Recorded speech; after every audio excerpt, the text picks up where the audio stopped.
Muy buenos días Bonjour à tous. para algunos de los que estáis conectados será buenos días, Pour para otros certains qui sont ya connectés será buenas aujourd'hui, tardes. c'est bonjour. Pour Sabemos que d'autres, algunos, c'est bonsoir. especialmente D'autres el spécialement, gobernador de le Cusco, gouverneur de se está Cusco, conectando desde qui se Perú, connecte depuis le pues ha Pérou. tenido que levantarse muy Il a temprano dû para se estar aquí. réveiller très En tôt todo pour caso, être ici muy buenos aujourd'hui. días a todos, En tout buenas cas, très tardes, bonjour los à que ya tous. estéis al otro lado del día, ¿no? Me presento. Je me Me présente. presento porque algunos de vosotros me conocéis sobradamente, otros no. Il y Soy en el a qui me secretario general connaissent. Je suis de le Orufogar, directeur la général Organización de las d'UFOGA, Naciones Unidas de las l'Association Regiones del Mundo. des Régions Unies. Orufogar estuvo desde el primer A été momento depuis le premier en la moment organización de dans los foros, las l'organisation 5 du forum, ediciones. Esta es la les 5 quinta, éditions. pero desde el primer momento Mais estuvimos ahí, depuis le premier moment, nous avons été là, básicamente con PNUD, el programa de Naciones Unidas para el en Desarrollo, con principe, la OIT, la avec le Organización programme pour le Internacional del développement, Trabajo, el CGLU, l'OIT, le la Organización de las CGLU, Ciudades, FAMSI, l'Organisation des que fue el villes, primer FAMSI, organizador qui a été le premier de la organisateur primera edición. de la Siempre première édition. hemos estado ahí. Nous avons toujours été Debo là et decirles je dois que dire Orufogar que hemos nous avons insistido en insisté dans organizar. l'organisation de cet Yo espace prosigo con consacré. mi introducción, Je vais breve continuer avec introducción, ma porque tenemos unos présentation ponentes de lujo parce que nous avons des debemos orateurs aprovechar très importants qu'il y faut, il faut profiter de leur présence. el tiempo limitado, ¿no? Yo les decía que Orufogar ha Je vous estado disais que insistiendo en Rouf que a insisté tratáramos el tema del turismo porque en ninguna de qu'il las faut traiter le sujet otras du tourisme parce ediciones del Foro de qu'il n'a Desarrollo pas été Económico Local se traité ha dans tratado aucune tanto. autre édition Y lo de hemos ce forum. insistido Et nous porque avons creemos que insisté el turismo es parce que nous pensons que le potencial tourisme importantísimo est un para potentiel desencadenar très important procesos pour de desarrollo y por tanto no provoquer des processus de tenía que nunca développement. hubiéramos hablado Donc, il n'y avait pas de sens de ne un pas le traiter. potencial de desencadenar desarrollo incluso en Qui situaciones y qui en territorios pobres. entraîne le développement, même dans des territoires pauvres, parce que nous avons toujours vu et expliqué que le tourisme peut être intéressant, voire un glacier ou un désert. Et ce sont des situations très opposées, mais n'importe quel territoire a un attrait touristique qui n'a pas une singularité culturelle ou monumentale, mais une singularité géographique ou gastronomique. Il y a toujours, tout le monde a quelque chose pour montrer. Et c'est ce que nous posons avant la pandémie, parler de tourisme, de ce potentiel pour la création de développement. Bon, la pandémie a eu une grande incidence dans ce secteur comme dans aucun autre, parce qu'avec la pandémie, le tourisme est revenu à zéro ou presque zéro parce qu'il n'y a pas eu d'avion, les hôtels ont été fermés et les restaurants ont survécu comme ils ont pu. Mais en même temps que nous constatons cette situation, nous voyons également qu'après la pandémie, d'avoir été enfermé, de ne pas pouvoir sortir du télétravail, tout le monde a très envie de voyager, de profiter de tous les potentiels touristiques. Et c'est pour cela que nous avons la conviction que quand nous sortirons de cette situation sanitaire, le potentiel de croissance touristique peut être incroyable et peut créer des situations de développement très importantes. C'est pour cela que nous voulons parler de cela, du tourisme. Et nous voulons en parler en sachant qu'il y a des situations et des conditions qui existaient avant la pandémie. Nous savons que des situations de tourismophobie se produisaient quelque part, qu'il y avait des refus dans certains endroits à l'encombrement touristique. Il y avait des situations où la charge d'un territoire est déjà excessive pour des sujets sociaux. Bon, nous voulons en parler. Comment nous approchons cette phase? Comment nous profitons de ces potentialités pour créer du développement? Et nous voulons le faire avec des orateurs de luxe parce que c'est ça qu'ils sont, des personnes qui ont travaillé dans le sujet depuis la mission académique, depuis la gestion, depuis la politique.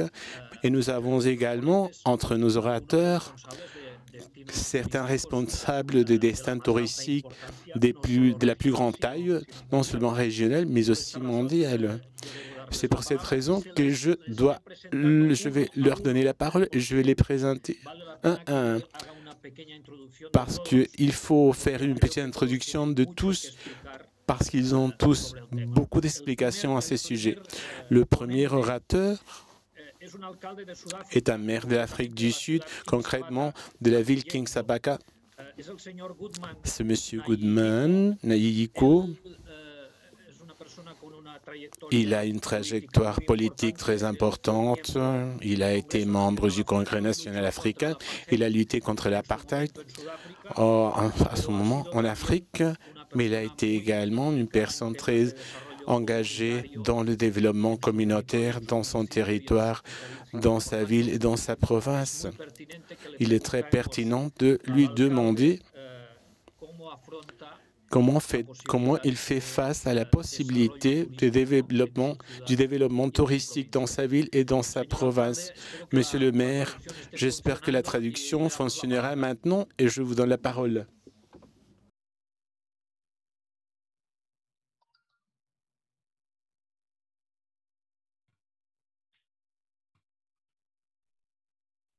Thanks, Charles. Good day in South Africa. Right now, Bonjour, ici en Afrique du Sud.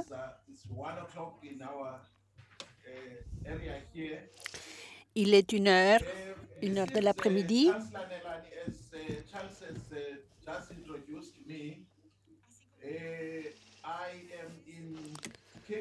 Carles vient de me présenter. Je suis à la mairie de King Sabata.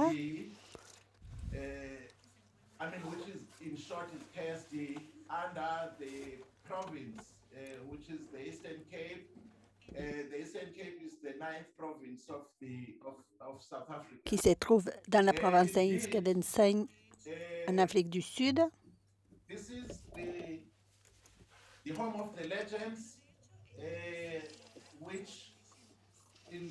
Et celui-ci, c'est le foyer des légendes. Il a été le foyer du président Mandela, qui est pour nous un icône.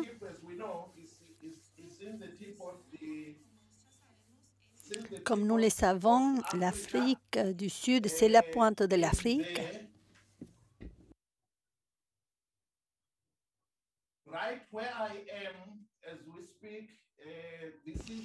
Et là où je suis, c'est la ville de Tanta,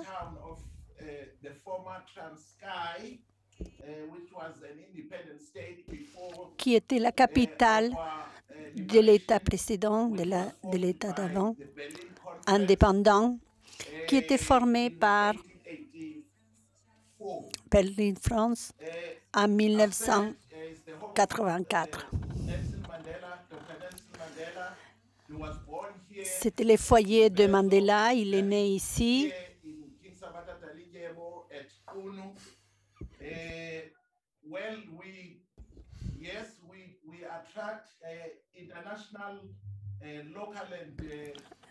Ici, nous avons beaucoup de tourisme national et international aussi.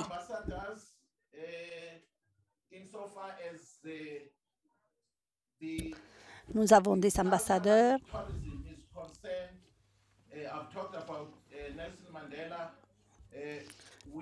Pour le tourisme local, en raison de la naissance de Mandela. Et nous avons le privilège aussi d'avoir un autre ambassadeur, un autre grand représentant,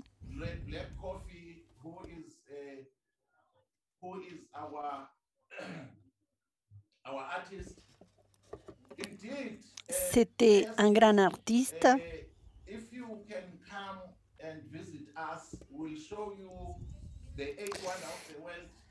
Si vous aviez l'occasion de venir, vous verriez la grande richesse qu'il y a, les beaux endroits que nous avons pour vous loger dans notre ville,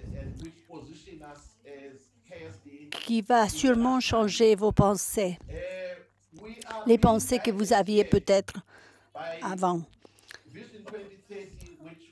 Nous avons été invités dans cet espace pour pouvoir parler et pouvoir communiquer comment nous avons fait depuis 2009, comment nous avons fait nos planifications, mais aussi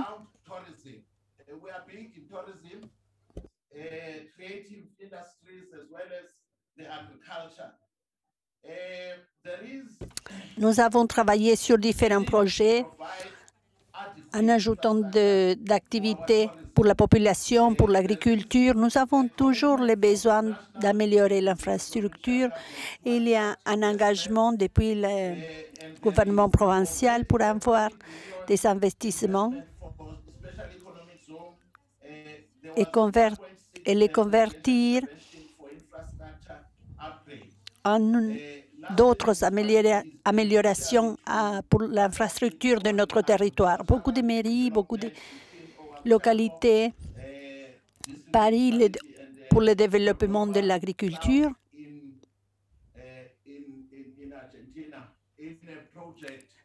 et je sais qu'il y a aussi d'autres villes qui sont entourées d'une population et de la campagne, tout comme Cordoba. Notre but, c'est de nous récupérer, analyser le territoire spatial,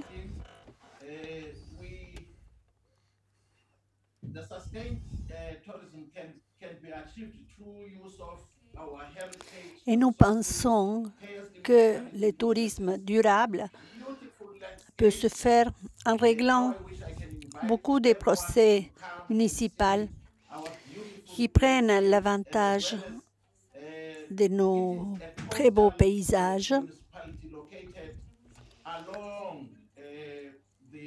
Notre mairie est dans la côte, qui est sur l'océan Indique, et les problèmes d'infrastructure et tous les défis que nous avons pour avoir d'autres pratiques dans le tourisme. C'est un défi que nous avons face à nous, devant nous. Nous avons parlé de l'entourage post-pandémie, comment tout cela avait dû être fermé,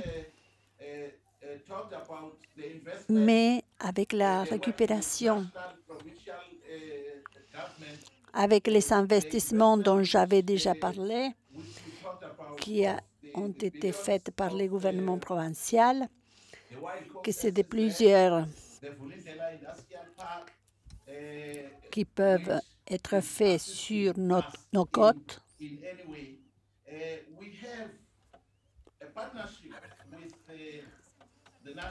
Nous avons aussi engendré une association avec différentes associations et nous travaillons pour pouvoir attirer beaucoup plus de tourisme pour nos mairies. Our advantage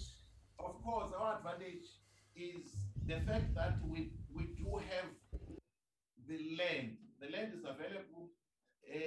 The infrastructure development is our potential, as well as tourism. Notre défi est d'améliorer le développement de l'infrastructure, car il y a beaucoup de potentiel qui peut améliorer encore plus notre économie. Nous avons des ports, nous sommes connectés à travers l'océan. Et là où nous sommes, c'est un lieu qui se trouve pour pouvoir aussi développer et aider le district de Ouartambo. Depuis cette mairie,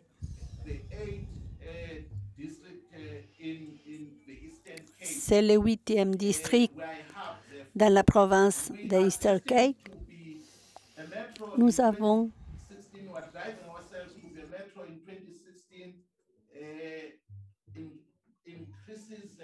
Nous pensons que nous sommes destinés, depuis 2016 que nous avons pu travailler, nous travaillons pour engendrer une plus grande demande car, comme je vous l'ai déjà dit, c'est les foyers d'une grande légende. Et nous avons beaucoup plus d'autres. Je ne parlais que de quelques-unes et au-delà de notre grand icône, M. Mandela, il y en a beaucoup d'autres. Les associations que nous avons pu créer avec des acteurs locaux, nationaux et internationaux qui nous ont aidés à améliorer des capacités, des habiletés. C'est quelque chose que nous pouvons continuer à améliorer. Nous pensons qu'il est nécessaire de partager nos expériences sur les différents secteurs. Et donc, notre potentiel, le potentiel qui existe aujourd'hui ici, c'est de nous récupérer. Et notre défi, et le défi que nous avons avant et après la COVID,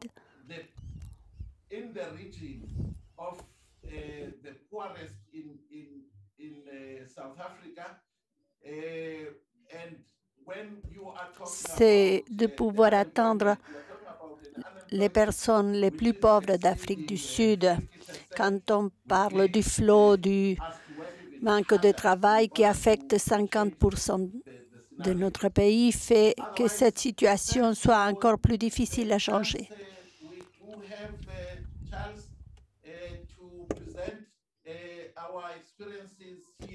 Alors, pour finir, je sais que Carles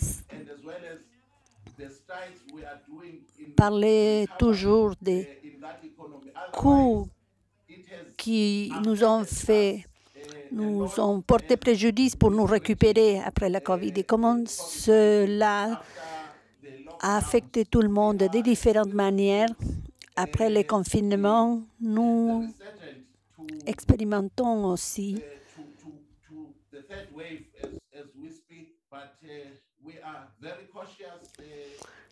un grand ressentiment, attendre une autre vague qui arrive.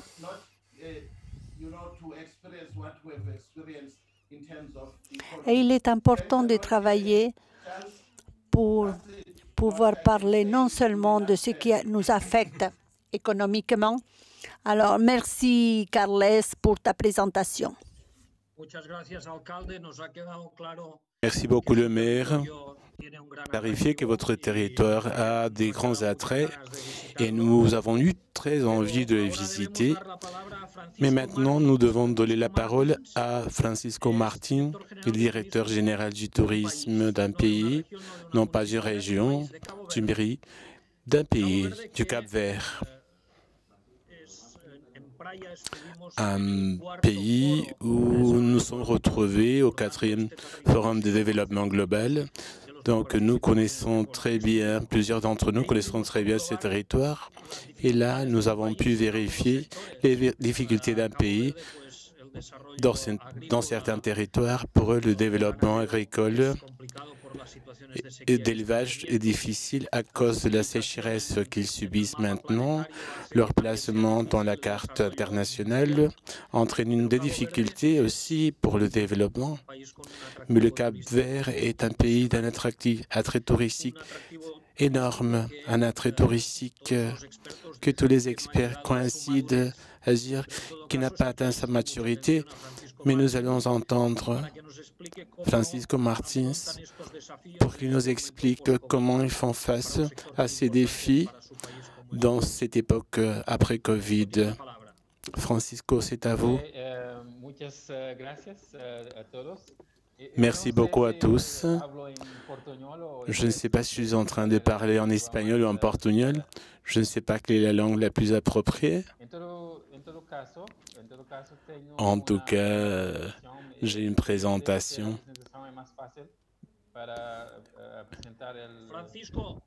Francisco, vous pouvez organiser votre intervention comme vous voudrez, mais en tout cas, vous n'avez que 10 minutes pour le faire. Oui, ça va. Je vais faire la partie.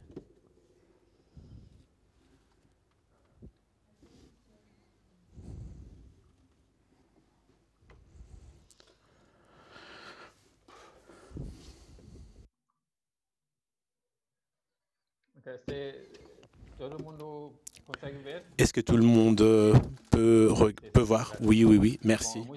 Merci beaucoup. Peut-être parce qu'il y a d'autres participants d'autres pays africains qui ne connaissent pas le portugais ou l'espagnol. Ah, je vais le faire en anglais. D'accord? D'accord. Bonjour tout le monde. Mon nom est Francisco Martins. Je suis directeur général du tourisme du Cap-Vert.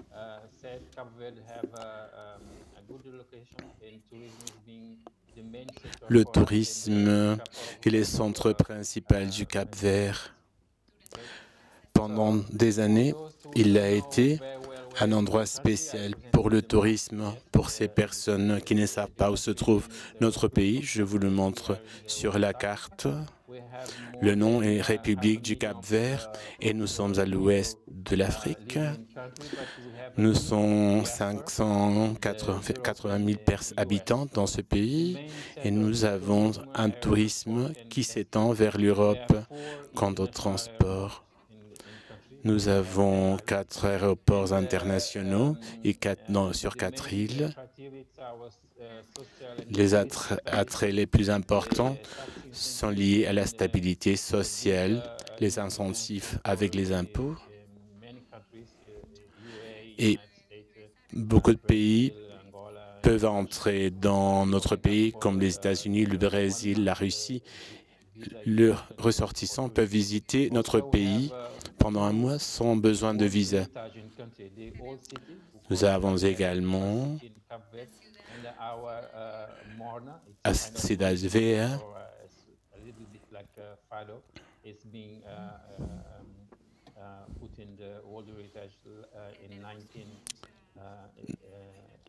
nous avons beaucoup d'attraits historiques dans notre pays, de connaissances connues internationalement.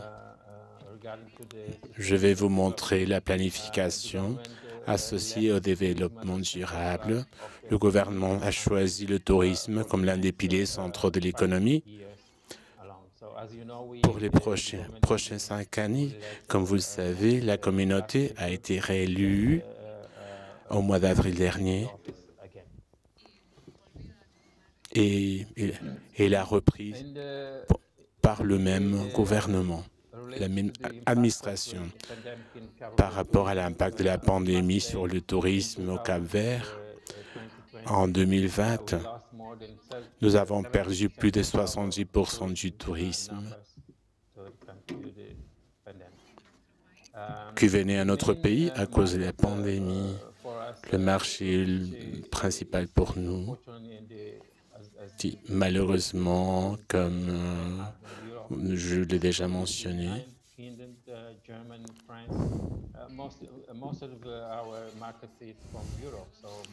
nous avons des marchés en Europe, au Royaume-Uni, presque 90% du tourisme vient de l'Europe. Et aussi le Brésil, les États-Unis et d'autres pays aussi. Cela correspond presque aux 10%. L'impact du tourisme quant au PIB a changé au fil des années. En 2020, il s'est accru de 20% concernant les tourismes. Au Cap-Vert, nous avons un plan pour la reprise du tourisme. Nous accordons de l'importance à la sûreté, à travers un programme de sûreté, à la santé. Nous avons également des stratégies liées à la diversification du tourisme, par exemple l'écotourisme, le ressurgissement du tourisme, l'accès numérique. Et nous soutenons également le secteur privé, les compagnies et les familles pour qu'elles puissent récupérer la situation précédente. Nous avons un pacte de durabilité et nous disposons d'une nouvelle certification afin de pouvoir avoir un tourisme sûr. Nous voulons que toutes les personnes puissent implémenter les protocoles pour recevoir le tourisme.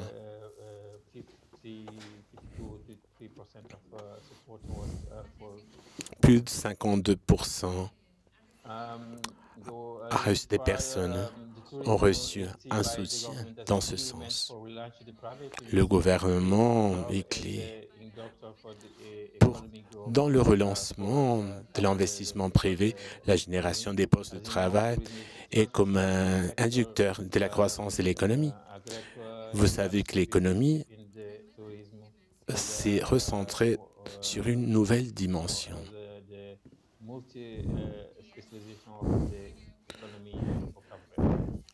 Et il y a une multispécialisation dans l'économie du Cap-Vert. Nous allons commencer un nouveau programme opérationnel de tourisme.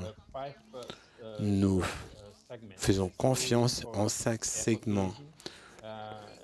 L'écotourisme, par exemple, des événements historiques, l'écotourisme et des tourismes, par exemple les croisières.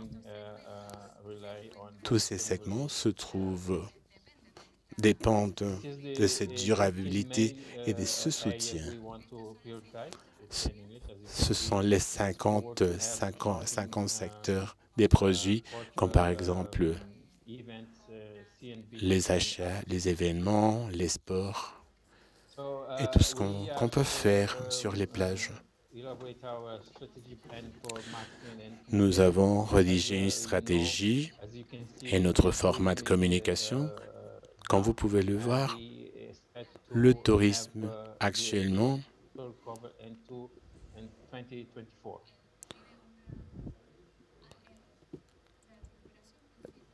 la récupération principale impulsée par les restaurations globales.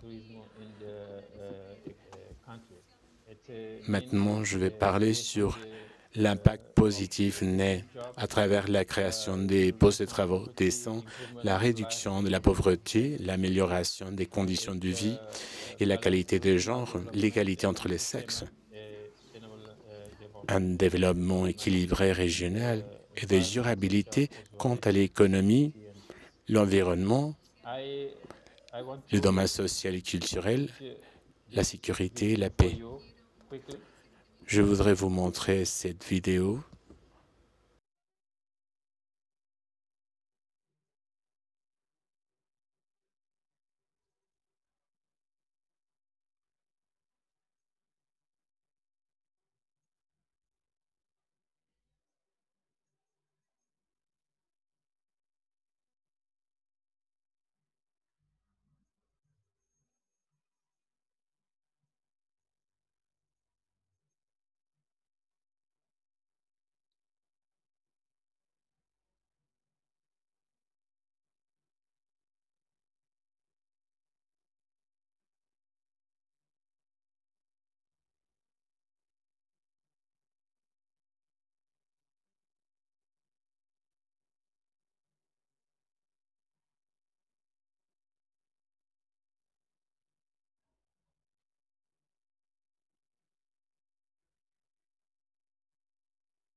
Eh bien, comme vous l'avez vu,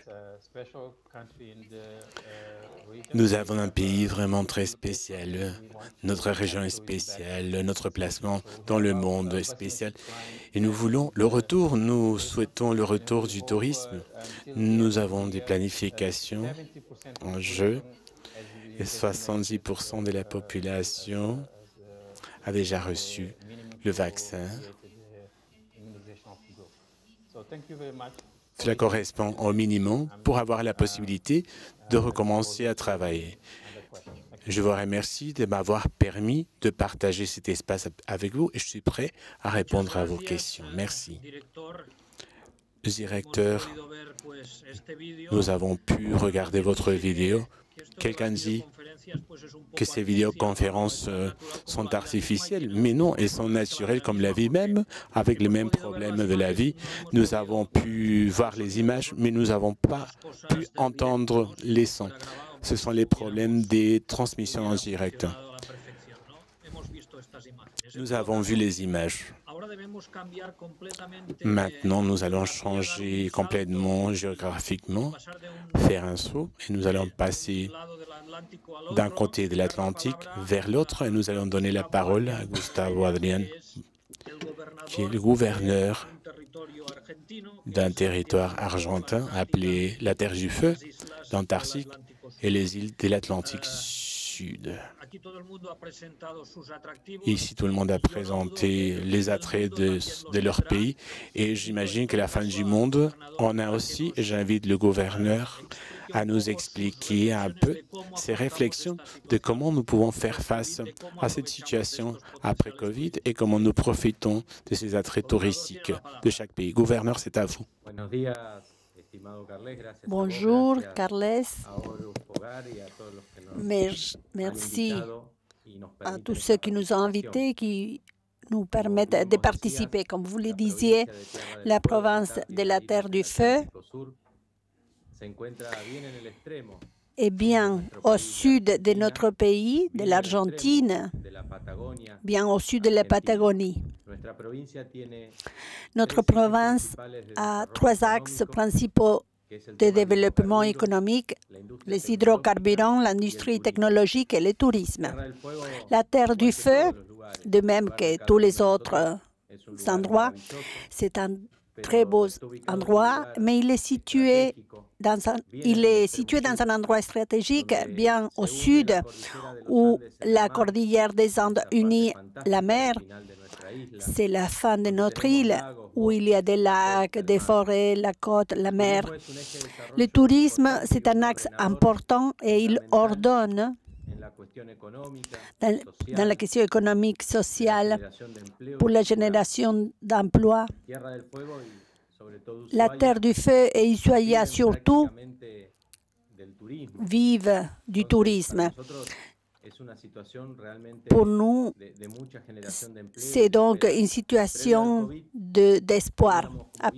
Avant la COVID, il y avait deux regards.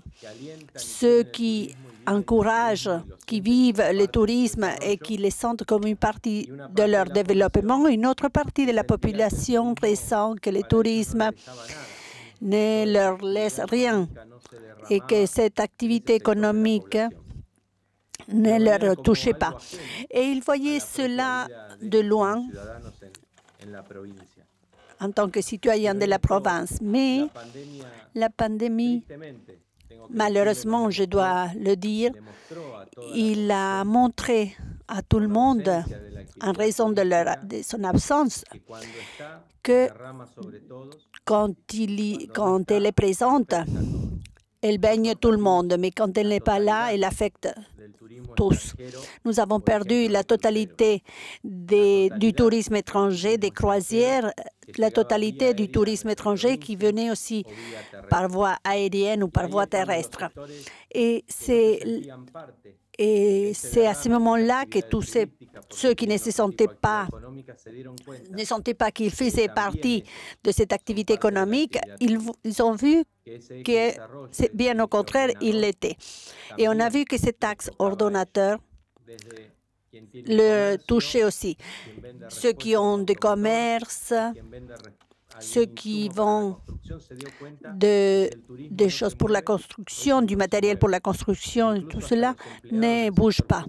Même les employés de l'administration publique.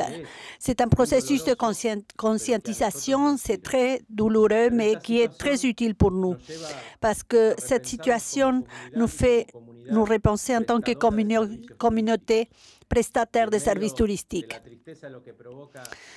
Et avec cette tristesse nous donne un espoir. Toute la communauté ressent qu'elle fait partie du tourisme, qu'elle vient. Et donc, la Terre du Feu se prépare pour répondre de la meilleure manière avec les plus hauts standards de qualité, comme elle le faisait déjà. Et nous travaillons fortement avec une articulation publique et privée, les secteurs publics et privés, pour donner les conditions nécessaires à tous ceux qui veulent venir, puissent profiter de manière sûre dans notre province. Et c'est ce que nous faisons. Aujourd'hui, nous n'avons pas peur du tourisme parce qu'à un moment donné, on disait que le virus venait avec les avions ou avec le tourisme. Pour les habitants de la Terre du Feu, cela veut dire ces générations d'emplois, ces développements. Et nous voulons dire à tous ceux qui veulent venir qu'ils peuvent le faire car on a des protocoles touristiques pour qu'ils soient en sécurité. Nous avons incorporé un centre de santé à Ushuaia pour répondre à tous les besoins des touristes qui viennent dans notre province. La Terre du Feu propose un tourisme durable, responsable, où on veut que l'utilisation des ressources naturelles, de la magie de notre province puisse se faire et qu'il puisse profiter aussi de l'authenticité sociale et culturelle de notre peuple. Nous travaillons pour que le tourisme soit une possibilité certaine pour tous ceux qui veulent venir. Nous pensons qu'en général, on pense que c'est très cher de venir et nous travaillons pour cela, pour que tout le monde puisse, pour tous ceux qui veulent visiter, puissent venir. Nous travaillons dans l'offre touristique, c'est la porte d'ouverture vers l'Antarctique. Nous travaillons sur un quai pour qu'il y ait beaucoup plus de croisières qui puissent arriver sans problème. Et nous travaillons sur l'amélioration de l'aéroport pour pouvoir recevoir un plus grand nombre de touristes. Nous travaillons aussi dans les frontières terrestres pour que ce soit plus facile pour les touristes aussi. Alors cela veut dire qu'on travaille sur le pôle touristique antarctique pour pouvoir donner tous les services à tous ceux qui veulent venir à l'Antarctique. Nous pensons que la croissance, comme Carles le disait, ça va être exponentiel parce que le monde va vouloir ressortir. Donc, la Terre du Feu se prépare pour que les touristes soient en sécurité. Et j'insiste, c'est un des 3 axes de développement. Nous ressentons, nous voyons comment des hôtels ont été fermés, des centres gastronomiques. L'État national et provincial a accompagné financièrement pour que cela ne se passe pas, mais nous devons regretter la perte des services touristiques. Là, nous avons la saison d'hiver, c'est la saison de la neige, et donc la Terre du Feu se prépare comme la première expérience au milieu de... Bon, il y a la pandémie, mais nous avons des protocoles et des standards pour pouvoir qu'ils puissent profiter. Alors, nous voulons inviter à venir dans cette très belle province de la Terre du Feu, où la cordillère s'unit avec le canal de Beagle et avec l'océan. Et c'est un lieu magique. Alors, je veux vous remercier pour l'invitation et nous voulons répondre et vous recevoir. Merci beaucoup, Monsieur le Gouverneur. avec votre intervention très intéressante et réflexive. Nous restons en Amérique. Je ne sais pas si le chemin de l'Inca arrive à la Terre du Feu, mais par ce chemin, on arriverait jusqu'à Cusco, qui a des attraits les plus importants mondiaux. Et nous donnerons la parole au gouverneur de Cusco, Jean-Paul Benavente. Il est économiste, il est gouverneur de Cusco depuis 2019. Et avant cela, il a écrit un livre qui vaut la peine d'être nommé. Il s'appelait « Application de salité pour un tourisme compétitif ». Je ne sais pas quel est le sujet, bon, c'est le tourisme, mais quelle est la visée du livre? Alors, mais je pense que après cette réflexion de 2018, cette intervention va nous toucher. Monsieur le gouverneur, vous avez la parole. Bonjour.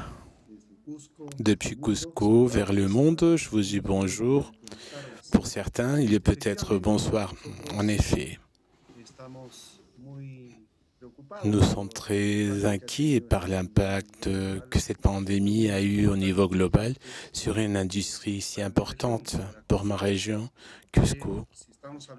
Si nous parlons de développement économique, Cusco a plusieurs potentialités, des attraits culturels, des ressources naturelles, de paysages dont nous disposons,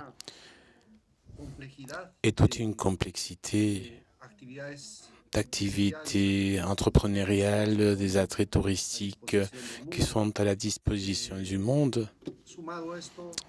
En plus, il y a d'autres industries qui ont la possibilité de générer également des ressources pour ma région. Alors, est-ce que vous voyez mon tableau? L'impact de l'économie a été très important. La pandémie, elle a affecté environ 15 points du PIB. Nous avons reculé depuis 2020 et notre idée maintenant est de chercher comment nous récupérer. Nous posons des scénarios optimistes que nous espérons que cette année, nous espérons pouvoir commencer un processus de récupération. J'ai parlé d'un compte satellite que Carles se rappelait d'un livre que nous avons écrit parce que nous voulons savoir comment fonctionne l'activité touristique au sein du projet PIB, c'est-à-dire quelle est la contribution du secteur touristique, parce que parfois les statistiques ne parlent que des hôtels, des restaurants, mais il y a beaucoup d'activités transversales qui ne sont pas considérées et nous voulons en parler. Mais ceci est très important pour savoir qu'il y avait au moins 100 000 unités économiques, des entreprises, près de 29 000 et d'autres unités économiques plus indépendantes qui comptaient 70%. Toutes ces entreprises ont évidemment fermé et nous avons tous vu ce qui s'est passé partout. Mais nous devions également comprendre l'impact de la COVID sur notre région par secteurs économiques. Et là, vous pouvez voir que l'impact le plus haut a été dans les hôtels, les restaurants, les services liés à ces secteurs. Et nous voulions évaluer, savoir quelle valeur économique est en risque. Les entreprises, avec leurs investissements qui ont été paralysés et qui, évidemment, tout ceci doit nous mener à faire une évaluation beaucoup plus solide pour faire une analyse beaucoup plus sérieuse, voir comment ce confinement a affecté la région. Donc, en regardant tout l'ensemble et en considérant un modèle touristique toujours concentré, un peu monopolique, une structure très informelle, entre autres. Nous voulons résoudre et réactiver une économie destinée au tourisme, mais évidemment en pensant que nous devons corriger tout ce qui n'allait pas avant la pandémie, et tout cela ne doit pas être réactivé, mais corrigé. Donc, nous avons beaucoup de défis dans ce processus, et c'est pour cela que nous l'avons appelé la rédemption de Cusco, parce que nous pensons qu'il y a un travail de correction qui doit être fait, et nous devons profiter également. C'est lamentable les éléments que nous avons vus après la pandémie, comme région, comme personne, comme identité, comme sacralité amazonique, que nous croyons vraiment en cela. Oui, c'est développement économique, c'est territoire, et le tourisme est affecté par ce territoire. Et ce que nous trouvons essentiel est de garantir les aspects sanitaires dans ce territoire. Et nous travaillons là-dessus pour pouvoir rouvrir le tourisme vers le monde. Regardez, avant la pandémie, on recevait 3 000, 4 000, 5 000 touristes par jour, et maintenant, nous ne recevons que 400 ou 500. Là, seulement là, vous pouvez constater comment la pandémie nous a affectés. Nous opérons à 10% de notre capacité habituelle, de la capacité habituelle de la région. L'aspect de l'éducation doit continuer à être clair parce que c'est un élément essentiel pour pouvoir recevoir, accueillir les visiteurs et évidemment définir des mécanismes de développement, de diversification. Nous ne pouvons plus parier toutes les interventions à un seul secteur. Il faut les diversifier. Et ça, c'est un élément potentiel. Et pour cela, l'infrastructure est essentielle et la diversification également. Donc, ce sont nos objectifs. Ce qui est important est voir la demande. Comment est-ce qu'elle va se comporter? Comment nous devons regarder cette demande au niveau global? Et pour nous, il est également important d'impulser ce tourisme des vaccins, le tourisme avec des logiques qui incorporent l'expérience touristique, des produits chaque fois plus sûrs du point de vue sanitaire, qui impliquent des activités en dehors. Donc, c'est dans cette perspective que nous revisons la chaîne de valeur, comment nous définissons un produit touristique accessible, attirant pour les clients finaux. Parce que si quelqu'un fait du tourisme, c'est parce qu'il y a des touristes. Et le défi, c'est que à partir du 24 juin, nous puissions ouvrir nos frontières. Si la population locale a reçu les vaccins et la protection sanitaire peuvent nous aider à promouvoir ce projet. Donc, nous allons migrer la chaîne de valeur touristique et je voulais vous commenter cette logique du cycle de vie de nos ressources touristiques. Là, vous voyez comme le Machu Picchu, qui est l'icône principale, atteint un niveau de maturité et d'encombrement. Le relancement du Machu Picchu a besoin d'investissement dans cette région pour pouvoir le connecter encore plus à tout l'espace touristique de la région. Et il a une forte influence sur toute l'Amérique du Sud. Donc, il faut obtenir une meilleure connectivité pour faire que l'accès à Machu Picchu soit moins concentré, moins monopolique, pouvoir garantir cette diversité touristique dans d'autres ressources qui aujourd'hui sont importantes et qui se trouvent dans une logique de croissance.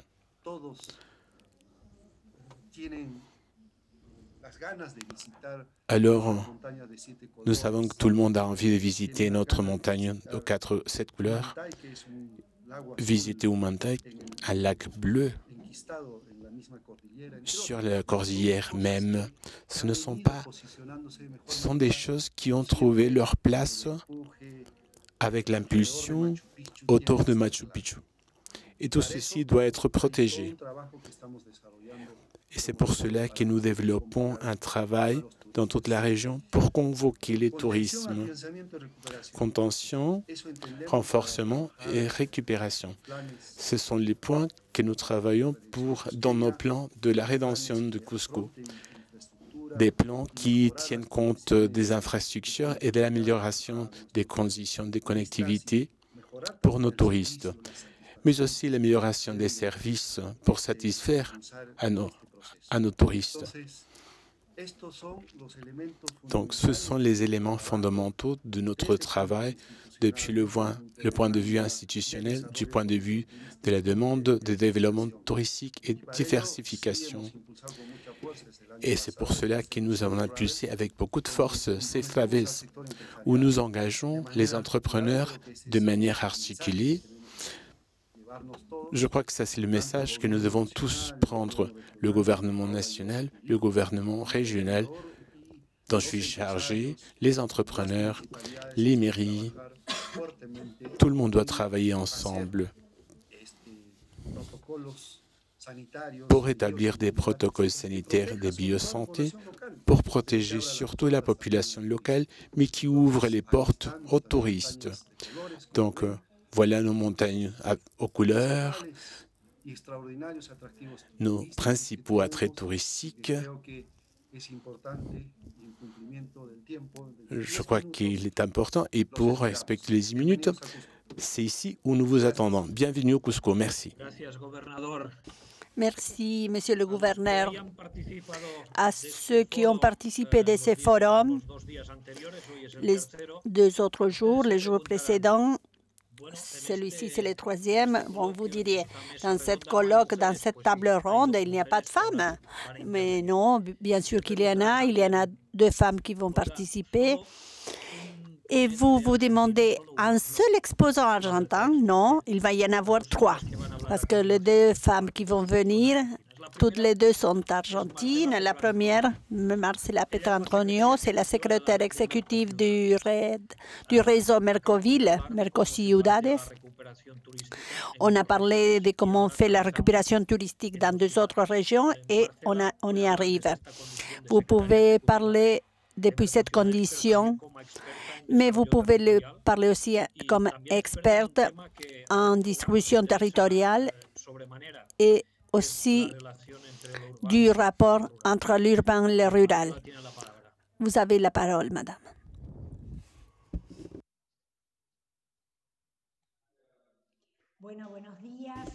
Bonjour tout le monde.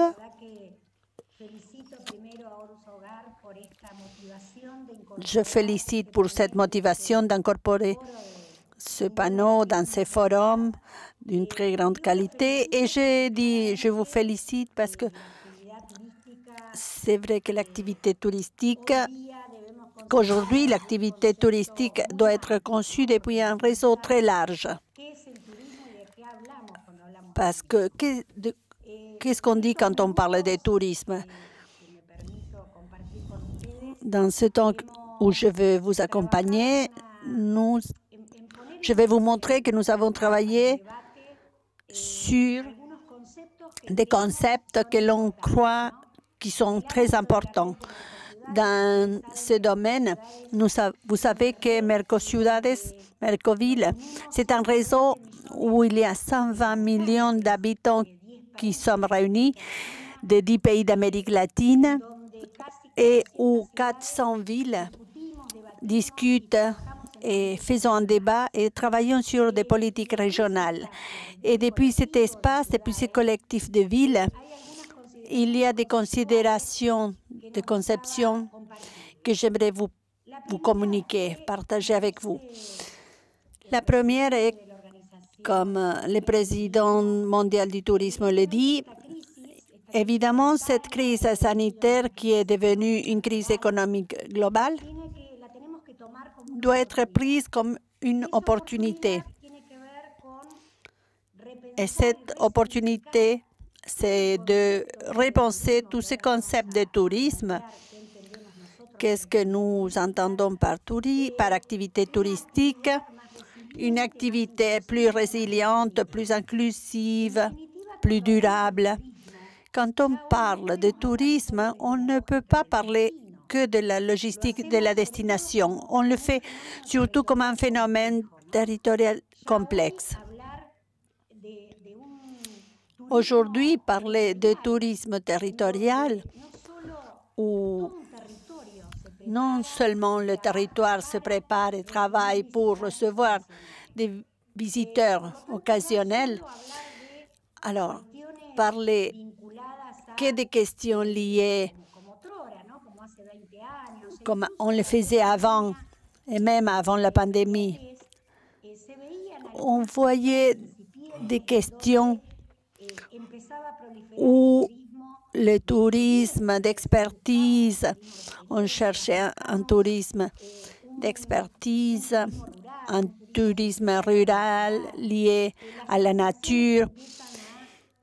Et les transactions commencent à être liées avec la numérisation. À partir de la numérisation, il y a une grande prédominance des destinations non massifiées. Toutes ces tendances étaient vues avant la pandémie. Clairement, ces tendances,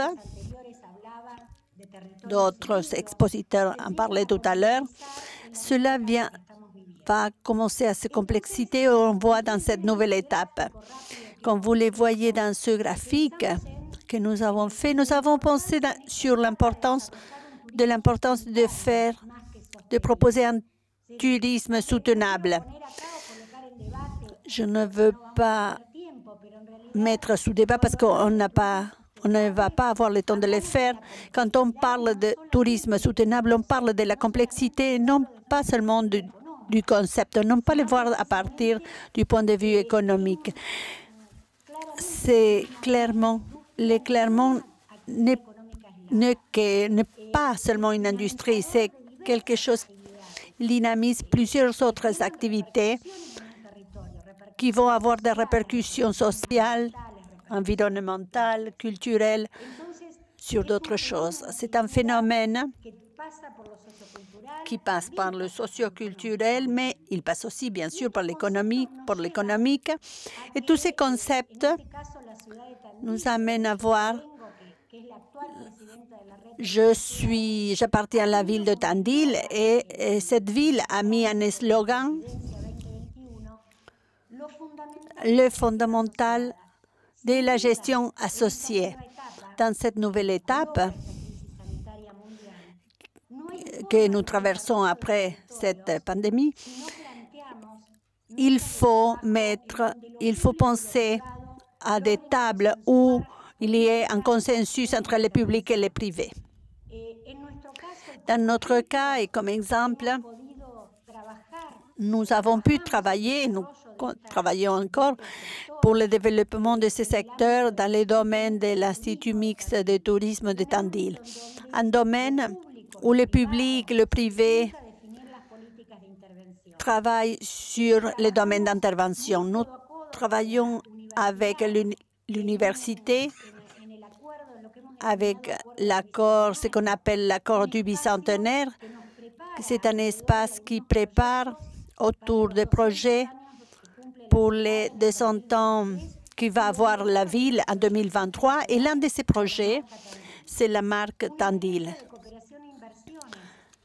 C'est une agence de coopération où les territoires, l'académie, le gouvernement local, le secteur privé des différentes activités économiques, le secteur culturel, vont être unis pour définir une politique d'internationalisation du territoire et une agence du territoire local où on travaille des dispositifs d'accompagnement aux différentes entreprises du secteur. Ce n'est que quelques exemples pour expliquer et pour vous dire qu'il n'y a pas un développement possible si cela n'est pas pensé depuis la gestion associée. Ce serait plusieurs choses que je voudrais approfondir, mais je reste sur cette présentation plus conceptuelle pour dire quelques affirmations. Il faut avoir une gouvernance dans les territoires de gestion associée. Il faut de confirmer que le tourisme est un phénomène territorial complexe et il faut l'aborder avec un dispositif beaucoup plus large qu'une activité économique. Et à partir de cette logique, nous aimons plus les mots soutenables que durables et nous voyons cette crise comme une opportunité. En termes de valoration et de valeurs clés, que du point de vue conceptuel, nous pensons qu'ils sont importants de soutenir et d'instaurer dans les débats de ce temps-là. Le mot soutenable, je dirais que ici tout le monde est un peu expert des objectifs durables. En 2015, 163 pays se sont proposés de définir pour avoir un développement des régions équilibrées en termes de la distribution des revenus. Et sur cet agenda, je pense que cette valeur de la soutenabilité de penser à tout le monde, c'est central. Je pense qu'aucun gouvernement, j'ai le plaisir de partager ce panneau avec des maires, des gouverneurs, et sans doute, le gouverneur le disait, le gouverneur de Cusco le disait, le gouverneur de la Terre du Feu le disait aussi, notre ami François du Cap-Vert, le maire d'Afrique du Sud. On ne peut pas penser des interventions si il n'y a pas d'association. La possibilité que les États, dans tous ces niveaux, définissent des politiques de développement pour le tourisme dans cette période post-pandémie ne peut pas être définie, ne peut pas être fait sans ajouter l'acteur privé, les universités, la technologie, les sciences. Il y a un autre facteur, la qualité. La qualité n'est pas mesurée simplement qu'avec les étoiles. Aujourd'hui, la qualité est du territoire. Aujourd'hui, on doit travailler sur les territoires doivent être évalués avec la qualité. Cette analyse, cette dichotomie urbain-rural est difficile à établir des variables qui nous permettent de dire ce qui est rural, ce qui est urbain. Aujourd'hui, la ruralité n'est pas comprise sans l'urbain et l'urbain n'est pas compris sans le rural. Et donc, avec cette nouvelle demande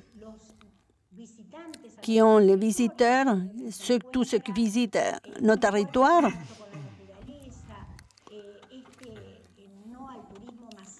cette négation au tourisme de masse, on dit qu'il nous oblige à ne pas travailler. Pardon, je m'excuse.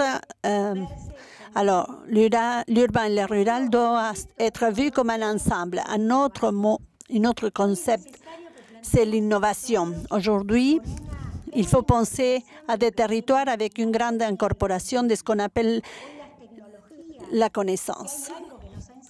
Aujourd'hui, comme Carles le disait, la différence entre les rencontres présentielles, et bon, là, aujourd'hui, nous sommes tous experts dans l'utilisation de la technologie qui nous permet de continuer à travailler comme aujourd'hui dans ce 5e forum. Bon, les territoires doivent incorporer dans cette innovation ce qui vient, ce qui est venu pour rester. C'est l'économie de la connaissance, la numérisation, faire une bonne utilisation dans tous les processus et dans toute la chaîne de valeur du tourisme. Une autre valeur clé, clé, c'est l'accessibilité. Quand on parle d'accessibilité, on parle de l'intégration pleine depuis une optique fonctionnelle et psychologique, non seulement des personnes handicapées avec des handicaps, mais accessible en tant que des groupes éthers. Et nous devons améliorer nos territoires, nous devons améliorer les infrastructures. Tout à l'heure, on parlait du besoin de financement et pour cela, nous travaillons ce collectif de Mercociudades. Nous travaillons fortement dans les tables pour que ce financement pour avoir des territoires plus accessibles se fait avec une plus grande autonomie. Vous savez qu'aujourd'hui, les financements des gouvernements, surtout, a une grande concentration dans les États nationaux. Alors, nous comprenons que nous pensons que pour travailler cette logique de nos territoires, en tant que territoire touristique, cette amélioration d'infrastructures exige des financements, un financement, surtout les financements publics, produit de la grande concentration de ce financement sur les États nationaux. Et une autre valeur clé que nous pensons centrale, ce sont les territoires inclusifs, non seulement du point de vue de l'accessibilité, mais de la perspective des genres. Aujourd'hui, penser les territoires, des territoires inclusifs, va nous conduire dans ce nouvel scénario, dans ce nouveau contexte, à être plus compétitifs. En définitive, en résumé, le scénario de restructuration pour les secteurs doit être vu depuis l'offre, du point de vue de l'offre, comme avec toutes ces valeurs dont on a parlé tout à l'heure, que les gouverneurs de Cusco, tous les expositeurs qui m'ont précédé, nous partageaient comment ils sont en train de repenser, de resignifier l'offre touristique de leur territoire avec ces valeurs, la gestion associée, la participation, le rôle central, le besoin de professionnaliser les professions dans les territoires, ce qui nous conduit à que les universités, les organisations des sciences et technologies aient un rôle central pour définir des actions. Et pour cela, il faut connaître la demande. La demande que, comme je disais auparavant, montrait déjà des caractéristiques différentes à celles de la réalité, mais qu'aujourd'hui, dans ce nouveau scénario de crise sanitaire, nous fait considérer qu'on est face à un nouveau touriste, un nouveau visiteur dans nos territoires. Et pour finir, comme ça, Carles ne me dit rien avec le temps, Mercociudades a un instrument spécifique qui vient, il le travaille avant la pandémie, et nous faisons un très grand effort, c'est la formation de l'Institut touristique de Mercociudades. Cet institut, Mercociudades, il y a environ 400 villes, 120 millions d'habitants, venant de 10 pays d'Amérique latine. Aujourd'hui, un grand nombre de ces villes donnent l'origine à cet institut de tourisme. C'est un institut qui travaille dans la gestion associée, gouvernements locaux, académies, secteur privé, et qui prétend faire une offre touristique de la région, connaissant déjà la demande et proposant des circuits touristiques régionaux, privilégiant non seulement ce concept dont je parlais tout à l'heure, mais aussi d'avoir en compte les caractéristiques des nouveaux touristes pour la région et de poser une promotion de la destination en Amérique latine qui permette de développer un tourisme sans frontières. Pour cela, il y a du matériel que nous allons partager à travers le chat. Une activité qui s'appelle la gestion touristique, comme vous pouvez le lire sur l'écran. On a présenté beaucoup d'expériences dans la région et nous allons partager aussi un formulaire de Google pour que les participants puissent aussi participer. Et nous pensons que la meilleure manière de faire face à cette crise et la considérer comme une opportunité, c'est de travailler en réseau, de travailler de manière associée et d'unir ces cercles vertueux où on fait les alliances entre les gouvernements, l'académie et le secteur privé. Merci beaucoup. Je laisse notre mail. Merci, Carles, pour cet espace et je reste en communication, bien sûr. Merci beaucoup, Marcela. Et maintenant, nous allons donner la parole à Rosa de Costing. Elle peut parler du tourisme depuis une perspective académique. Nous savons qu'elle a travaillé en contact avec différentes organisations des Nations Unies sur le tourisme, mais aujourd'hui, elle vient comme coordonnatrice du tourisme durable et inclusif, et c'est avec elle que nous allons fermer un cycle d'intervention et nous allons passer à l'échangement entre les participants de l'espace. Roxana, c'est à vous. Merci beaucoup, Carles. Merci beaucoup au Forum de nous avoir donné la possibilité de présenter notre projet et de pouvoir participer à ces dialogues. C'est un honneur, vraiment.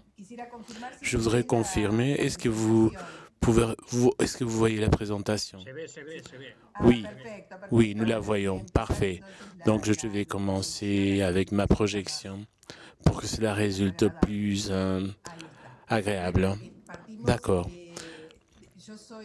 Je suis coordonnatrice de tourisme durable de l'OIT, l'Organisation internationale du travail, un organisme spécialisé dans des sujets de travail et emploi des Nations Unies.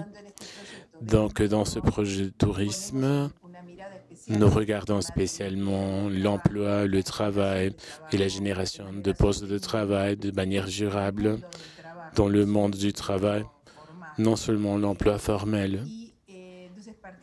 Donc, en partant des consignes de cette réunion et en pensant à l'identification des idées de base de ce qui devrait être une politique publique pour un tourisme résilient après pandémie, tout d'abord, je vais présenter comment nous envisageons ces projets et ensuite quelques cas spécifiques dans le cas sur lequel nous travaillons. L'approche que nous avons choisie est celle de renforcer les destinations locales et les acteurs dans le territoire avec un regard inclusif et en trois parties, en pensant toujours au secteur public, privé et aux représentants des travailleurs pour les inclure dans ces tables de négociation, mais aussi en pensant à un dialogue social élargi qui inclut les acteurs des communautés, le reste de la société, et non seulement les acteurs directement impliqués dans le tourisme. Aussi avec un regard participatif et en générant des plans avec une grande participation enracinée dans la communauté. Si on pense qu'un plan n'est pas qu'un document écrit, mais qui inclut aussi une méthodologie de travail, un processus qui doit être institutionnalisé pour avoir une continuité. Il y a une vision aussi du local au global et vice-versa. Maintenant, nous nous centrons sur les destinations émergentes qui sont de petites villes dans certains endroits que nous pouvons laisser de côté les différentes pertinences des différents endroits parce que tout est lié dans une dynamique globalisée et également multidimensionnelle. Si nous pensons aux interconnexions de la durabilité socio-économique, environnementale et l'axe de travail spécifique, c'est-à-dire quelles sont les interconnexions entre ces aspects,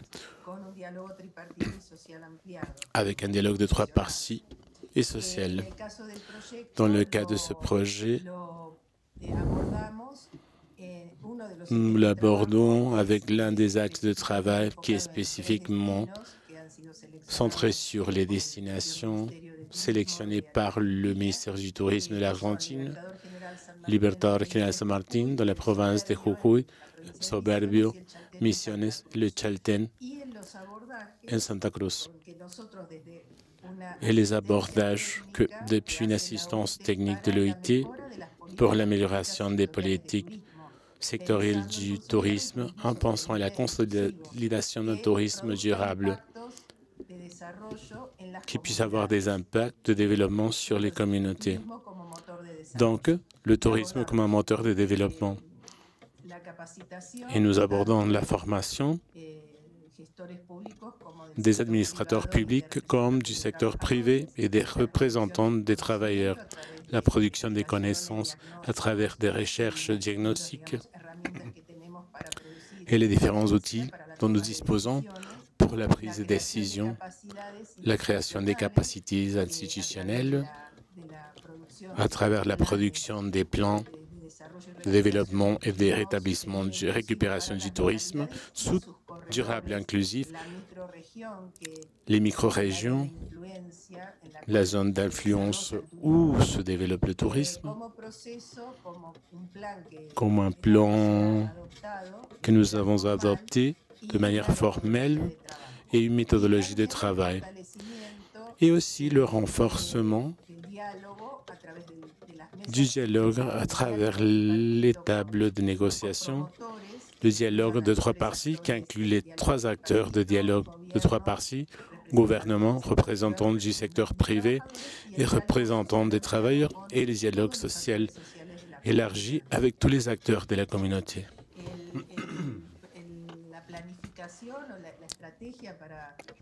La stratégie pour le développement des plans stratégiques du tourisme repose sur 3 axes fondamentaux. La participation, une planification participative, comme nous l'avons mentionné, depuis un groupe vers une table de négociation plus étendue, la planification stratégique en pensant à une théorie des changements, comme le plan part d'une situation actuelle vers une situation souhaitée générée par tous les participants et comme une feuille de route et en pensant à son implémentation.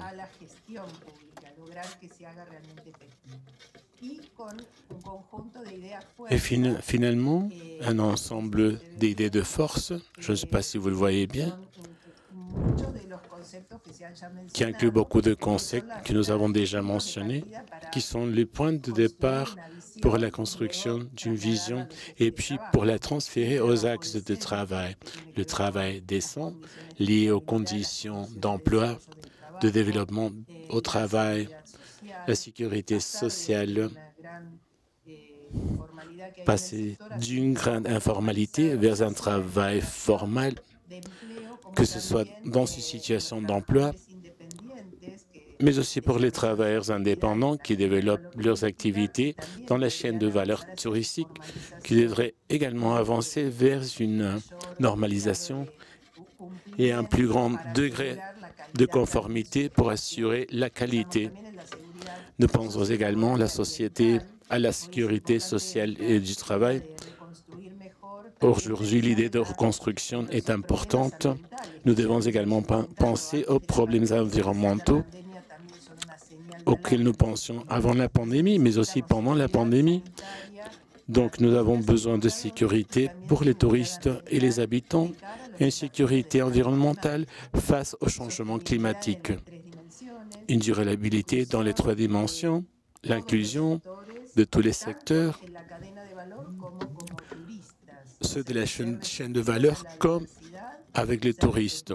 Nous devons être réceptifs, respectueux de la diversité des cultures, inclure toutes les communautés avec leur diversité, la compétitivité fondamentale dans ce nouveau contexte où la qualité et l'innovation sont en jeu. Ceci est lié à l'invention, à la réinvention de nous, des services, et où le numérique joue un rôle fondamental. Et bien sûr, comme nous l'avons dit, la participation et l'idée de résilience, de se reconstruire, devenir plus fort pour faire face aux nouvelles crises qui pourraient ressurgir. Ceci dans l'agenda 2030 et en utilisant comme instrument les systèmes de qualité pour les unités de gestion des destinations, mais aussi pour la gestion privée au sein de la chaîne de valeur.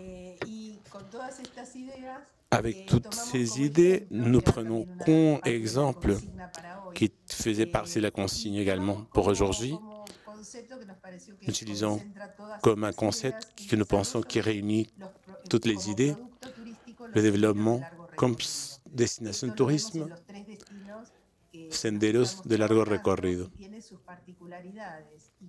Cet exemple a des particularités et comment il se développe à partir de la richesse archéologique, culturelle, environnementale, chacun des endroits à partir des concepts de sentiers, de long parcours, une destination touristique durable et environnementale. Dans le cas de Libertad Regional San Martín, au Jujuy, une partie du chemin est développée. Il y a beaucoup qui le connaissent aujourd'hui. Capagnan, un sentier qui parcourt 6 pays de l'Amérique latine. Et dans le cas de l'Argentine, il couvre toutes les provinces argentines, Salta, Jujuy, Tucumán, Catamarca, La Rioja, jusqu'à Mendoza. Et c'est l'ancien réseau des Andes utilisé par l'Empire Inca avant les Espagnols. Et donc, le cas de la micro-région où nous travaillons, il y a une partie du sentier qui s'appelle les escaliers qui joignent la Quebrada jusqu'à las Yungas. Donc, il y a une énorme richesse naturelle dans ce sentier et archéologique. Et il y a une caractéristique, c'est un chemin qui est encore utilisé aujourd'hui. Il fait partie de l'identité, de la culture des peuples originaires. Donc, il y a une énorme richesse à être exploitée dans ce sentier du Capagnac, qui est patrimoine de l'UNESCO. Un autre cas que nous considérons en pensant au sentier du long parcours, dans le cas de la province de Misiones, El Soberbio, la ville de Soberbio. C'est l'empreinte guarani qui a des caractéristiques très particulières parce qu'elle prend en compte les cultures des ancêtres guarani qui est encore vivante et conserve cette tradition et aussi les caractéristiques des colonies rurales des immigrants. Il y a beaucoup des immigrants brésiliens, mais aussi européens, avec leurs traditions et le dépli des activités agricoles en utilisant des produits de la région, mais aussi tout ce qui concerne la production de la nature, ce qui peut être appelé comme bioéconomie, lié au bois, l'exploitation des herbes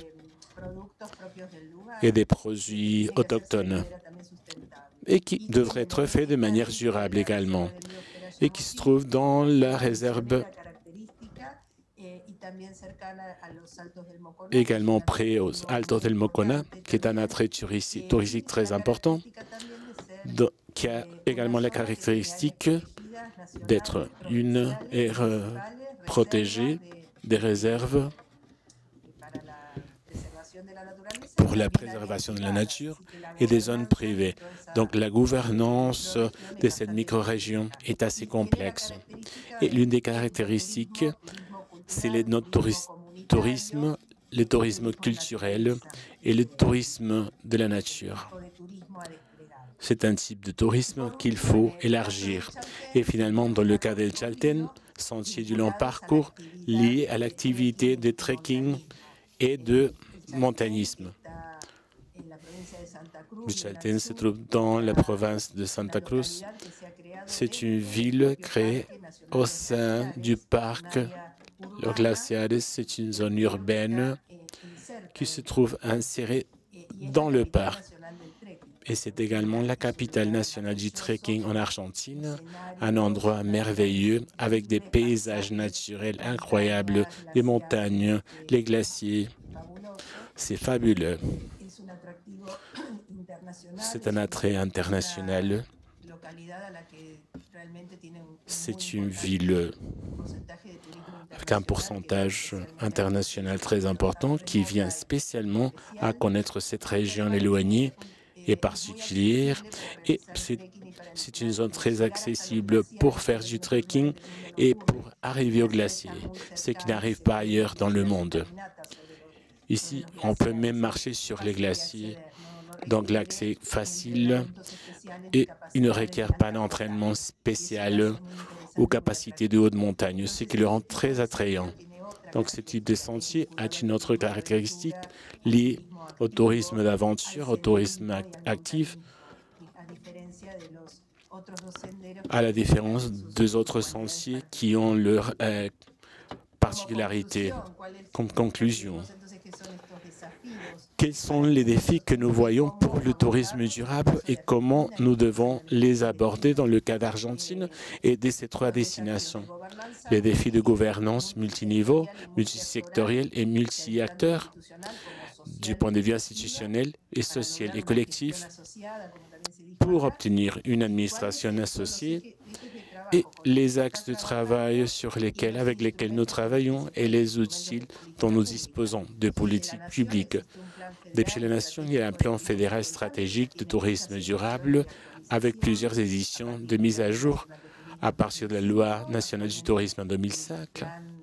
Aujourd'hui, c'est le plan fédéral de tourisme qui a été repris activement, où on considère, dans le plan au niveau national, nous développons les routes naturelles où ces trois destinations sont très impliquées et s'articulent aux trois niveaux, nation, province et gouvernements municipaux. Il y a également les plans d'assistance de la COVID qui ont commencé en 2020, s'appelle plan de sauvetage et récupération du tourisme, qui se renouvelle avec l'évolution de la pandémie, qui n'a pas encore fini. Des axes d'assistance se renouvellent de temps en temps. Et nous avons également les programmes des 50 destinations touristiques, qui est un investissement pour le renforcement avec un regard durable des destinations émergentes. La mise en valeur du patrimoine culturel et naturel, c'est l'un des grands défis. Cela implique la participation d'équipes multidisciplinaires en partant des archéologues, des experts en sentiers, l'amélioration de l'infrastructure, des expertises particulières, la signalétique, mais aussi la maintenance et la préservation de ces sentiers pour qu'ils soient dans de très bons états, même dans les cas des intempéries.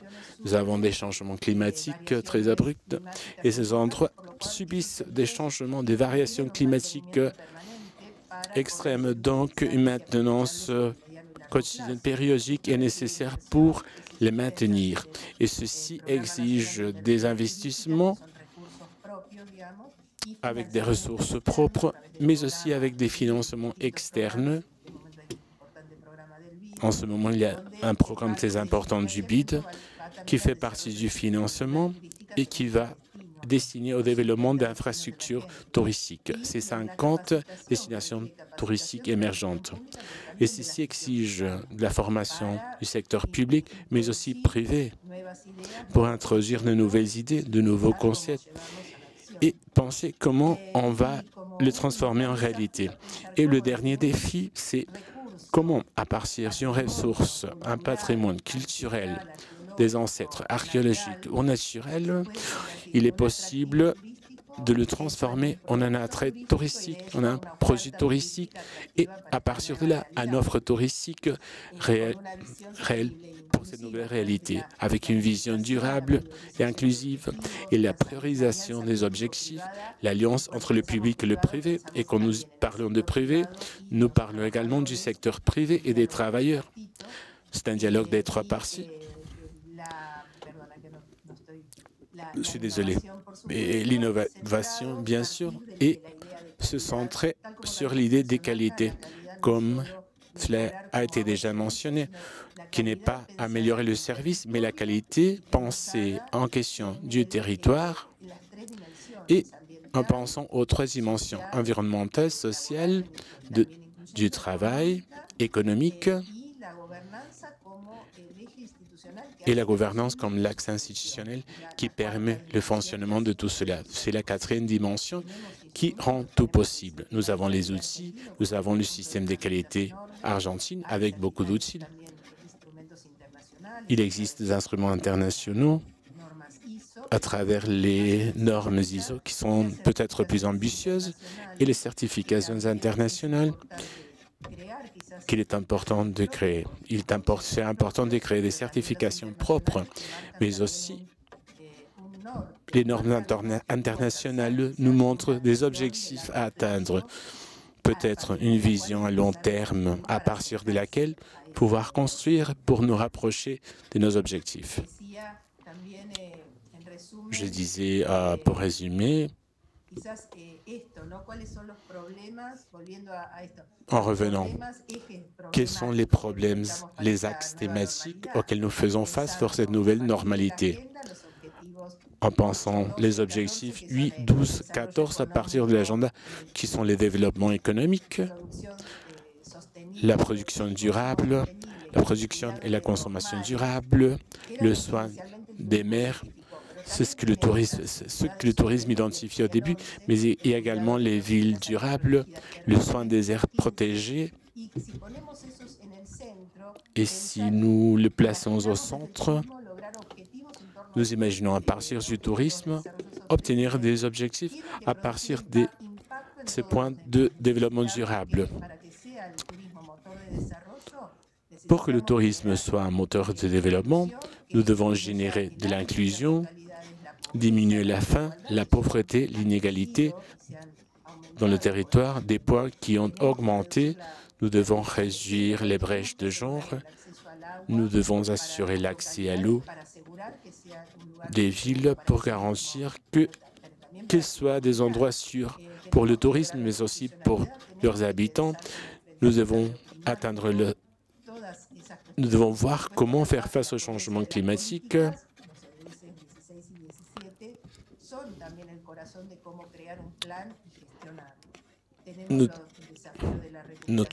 Nous faisons face aux défis de récupération résiliente, comment font face quels sont les défis après pandémie, du point de vue structurel, de l'accès, du point de vue sanitaire, les problématiques de la connectivité, tant pour arriver à la destination et les problèmes macro que nous ne pouvons pas oublier, parce que le tourisme réactif est psychique. Quand il y a des difficultés, le tourisme accompagne la crise. Il est cyclique, il n'est pas anticyclique. Le scénario de récupération, que ce soit avec du tourisme de proximité, du tourisme international, nous savons que le tourisme international va prendre longtemps à prendre leur niveau précédent. Cela va dépendre des variations de la pandémie. Nous devons générer plus de tourisme interne et valoriser encore plus l'importance du tourisme interne pour le développement. Nous avons des gagnants de vaincus, il y a une reconfiguration de la chaîne de valeur, mais aussi dans la demande. Il y a une demande plus réduite qui cherche la nature. Il y aura également des déplacements temporaires, de personnes qui se déplacent pour le tourisme, mais également pour travailler dans un endroit qui était touristique avant, parce qu'il y a une tendance également à la déconcentration des villes vers les destinations émergentes. Et tout cela fait partie du contexte que nous devons considérer. Donc, voilà l'idée que je voulais partager avec vous, les idées avec lesquelles nous travaillons. Donc, je reviens avec tout ça à la réunion. Merci beaucoup, Roxana. Merci beaucoup de cette intervention. Tout le monde a presque respecté le temps accordé, mais malgré tout cela, nous n'avons pas pu faire une partie de ce que nous avions programmé. Nous avons encore un quart d'heure pour faire des questions aux 6 experts, aux 6 orateurs, pour faire des commentaires ou débattre, quoi que ce soit, avec notre public, avec les participants qui sont connectés. Je trouve que la plupart de vous, vous êtes intéressés à ces sujets. Donc, nous avons un quart d'heure et nous ouvrons l'espace pour vous.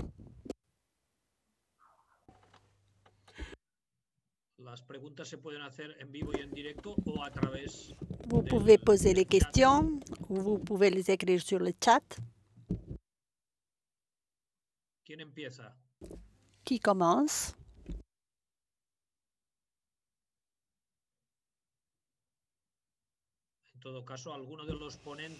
Sinon, les expositeurs, si les expositeurs veulent parler ou dire quelque chose par rapport aux autres interventions.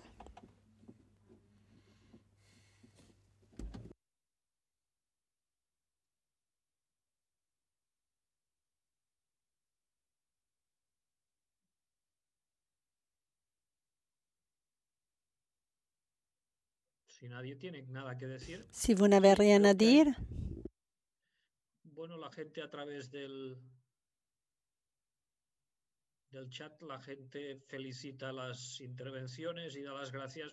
les gens félicitent les interventions.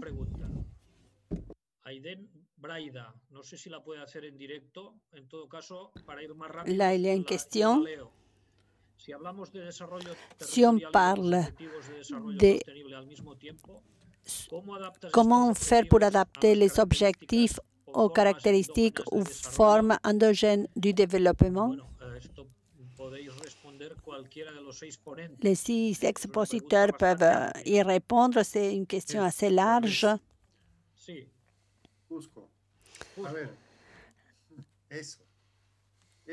Alors, je suis à Cusco, objectif de développement, visée territoriale, regarder le tourisme comme quelque chose de transversal et permettant de lutter contre la pauvreté. C'est un objectif de développement. Et la seule manière, c'est d'encourager, d'animer, c'est ce qu'on disait. Nos participants parlaient d'un tourisme inclusif parce que on pense que ce tourisme permet d'incorporer dans la chaîne de valeur les économies locales. Alors, comment les préparer, comment engendrer de meilleurs services, comment fermer les brèches sociales que l'on a par rapport à l'accès à l'infrastructure de base, à l'infrastructure de support. Et je ne parle pas simplement de l'eau et des égouts, ce qui fait que, par exemple, la ruralité s'incorpore aux services dans l'activité touristique, mais de la connectivité comme infrastructure de support, pensez à un aéroport international. Là, par exemple, à Cusco, on est en train de le faire.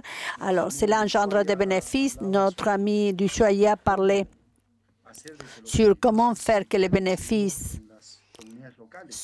restent dans les communautés locales pour que le tourisme soit inclusif. C'est ma réflexion à partir d'ici. Merci. Si vous me permettez, Carles, c'est très intéressant ce que vous dites sur le débat. Ce qui est central, c'est de travailler sur la localisation, sur le territoire des objectifs, les objectifs soutenables. Rosanna a partagé quelques-uns des objectifs qu'il faut sans doute localiser sur nos territoires. En partant de la base de penser à un tourisme inclusif qui ne soit pas de sélection, qui voit la distribution de la richesse sur le territoire. La définition du tourisme est très complexe. Et alors, de quoi on parle quand on parle de tourisme? Alors, ce qu'il faut resignifier, si on prend cette crise comme opportunité, c'est de ça. De quoi on parle quand on parle de tourisme? On parle de tourisme direct. On parle des quartiers, d'un territoire, on parle aussi du système éducatif, on parle de la science et la technologie. Aujourd'hui, interpréter le tourisme depuis une vision, le penser que de la dimension économique ou entendant les dispositifs les plus charmants, le tourisme est pensé pour ceux qui visitent le territoire et ça va. Aucun tourisme va mal. En général, les touristes sont bien, ont une bonne disposition. Donc, nous sommes dans une disposition claire parce que, je dis à Roxana, elle a sûrement mis la localisation de quelques ODS, mais ce sont les 17. Mais c'est un sujet intéressant pour le débat. Et nous devons travailler la localisation parce que l'agenda 2030 arrive très vite. Il y a... Essayez d'être court pour essayer de répondre à toutes les questions. Il faut connecter le micro. Pardon, je m'excuse. Quelque chose d'opératif. Comment faire ces ODS au territoire et connecter les territoires avec les ODS? Ça s'appelle la localisation. De manière opérative, ce qu'il faut penser, c'est que l'agenda 2030, l'agenda 2030, chaque objectif de cet agenda a des indicateurs conseillés et des buts très ponctuels. Et la localisation, comment faire cet agenda mondial aux pays et territoires, c'est un processus ce sont les pays qui le font. Les pays ont travaillé dans la localisation au niveau national et travaillent de l'assistance pour la localisation dans ces agendas. Ce qu'il faut explorer, c'est si la localité ou la ville ont déjà démarré un travail de localisation de l'agenda, voir quels sont les objectifs, buts ont été sélectionnés dans la localité. Peut-être ça a été déjà fait, car c'est un travail collectif. Et il faut penser comment le tourisme peut aider à cet agenda qui a déjà été posé, par exemple, par la localité. Si cela n'a pas été fait, le tourisme peut être un disparateur. Et c'est pourquoi les plans de tourisme doivent être pensés par rapport à l'agenda de développement soutenable que la localité se donne à soi-même. Il faut articuler cela en arrivant au détail, au but établi. C'est un travail difficile de planification aussi. Comment créer un plan articulant tourisme et agenda. Deux autres questions. Une première question de la Bolivie, de Rodrigo González, qui demande « Est-ce que vous avez des questions comment renforcer le tourisme communautaire, disons, en abarquant, en comprenant les indigènes. Et là, l'autre, c'est pour le gouvernement de la Terre du Feu. Vous avez parlé de la participation publique et privée. Est-ce que vous pouvez nous raconter des expériences à ce sujet, des expériences spécifiques à ce sujet? Est-ce que vous pouvez, les communautés indigènes? Nous nous trouvons dans ce processus d'encourager le tourisme communautaire. Maintenant, beaucoup des attraits sont insérés dans ces zones natives, indigènes, de la campagne de notre région. Et oui, nous avons avancé assez, mais évidemment, il y a eu des attentes. Et c'est ce qu'il faut faire, c'est ça, une logique de tourisme responsable, en mettant toujours en évidence le sujet de la satisfaction du client, d'être clair avec le marché, de savoir voir ce que notre client souhaite et avec ça, préparer l'offre que nous développons aussi mieux que possible. Donc, quelques produits ont été surexposés avec beaucoup de composants de tourisme rural, communautaire, et ce sont des réseaux, ce sont des circuits, des routes qui nous permettent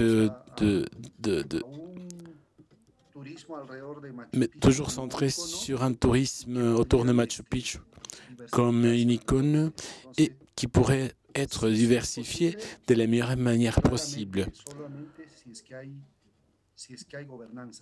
Seulement si cela est possible et s'il y a une gouvernance territoriale entre les secteurs publics et privés et les entreprises qui parient sur ce type de développement. L'inclusion ne veut pas dire inclure uniquement le pauvre, mais aussi l'entreprise qui permet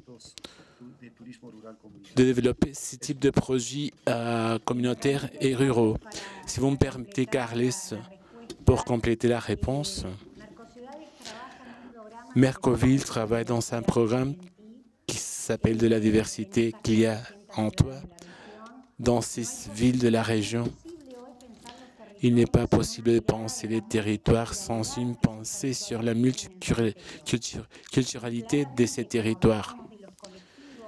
Et dès qu'on parlait des collectifs, des genres, on parle également de ce type de collectifs, associés non seulement aux peuples originaires, mais aussi aux composants importants de migration d'aujourd'hui de ce monde global. En Amérique latine seule, c'est une destination dans la région. Et les Péruviens, Vénézuéliens qui sont au Brésil, les Péruviens qui sont en Argentine, transforment nos territoires en une diversité, une multiculturalité qu'à l'heure de penser des politiques d'intervention touristique, comme le disait le gouverneur, quand nous parlons d'inclusion, nous ne parlons uniquement d'une inclusion par rapport à la distribution inégale des revenus, mais aussi d'une inclusion à partir de cette multiculturalité qui existe dans des territoires davantage divers comme résultat, non résultat de l'immigration des peuples originaires, mais aussi de la migration.